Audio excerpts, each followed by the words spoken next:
Starts. Now we are going to check the type of growth pattern. Just learn how to check now. I will explain later what it means, what is the importance and everything. So to check the type of growth pattern, you have to be to the side of the patient, just like profile, divergence, anteroposterior jaw relationship, etc. And you need two long scales. Okay. And as I told already, use the rounded end. Never use the pointed end towards the patient. Okay. First scale should be kept from the infraorbital foramen. If you feel here, you will feel the infraorbital margin to the tragus. This protuberance here is called tragus. So one scale should be kept from the infraorbital. I'll just keep it at the infraorbital margin like this and then rotate it till it comes to the level of tragus. Okay, so this is the infraorbital tragal line, or simply called as Frankfurt horizontal plane. So the first scale is used as reference and it is kept at the Frankfurt horizontal plane, which is the infraorbital line to the tragus. Okay. The second scale, it should be kept along the lower border of the jaw. Okay, now lower border of the jaw means you can keep it like this, you can keep it like this. So don't do all these things. Just keep the scale and press slightly till you touch the whole lower border or maximum lower border. Okay, don't touch some part and change the angle.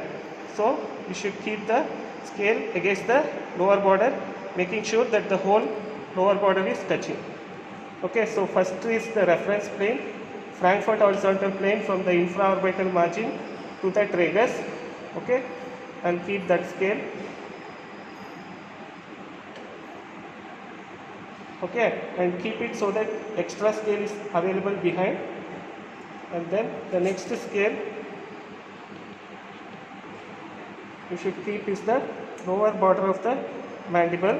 Okay, and when you keep both this, you should see scale where the scales are meeting. You can see the scales are meeting. Okay, I don't know, my hand is blocking. The scales are meeting. Trida. So this scale where they are meeting, this point, if it is behind the occipital region, if this point is behind the, if the scales are meeting behind the occipital region like this, then the patient has horizontal growth pattern. If the scales are meeting, the junction point is behind the occipital protuberance or behind the occipital region of the patient, it is somewhere here, then the patient has horizontal growth pattern. Some patients, what will happen, the scales will meet at the occipital region. So then it is an average growth pattern, and in some patient it will meet in front of the occipital prominence, then it is called vertical growth pattern.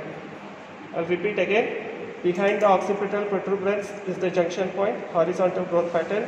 At the occipital protuberance, average growth pattern. In front of the occipital protuberance, then it is vertical growth pattern. So you need two scales for checking the growth pattern.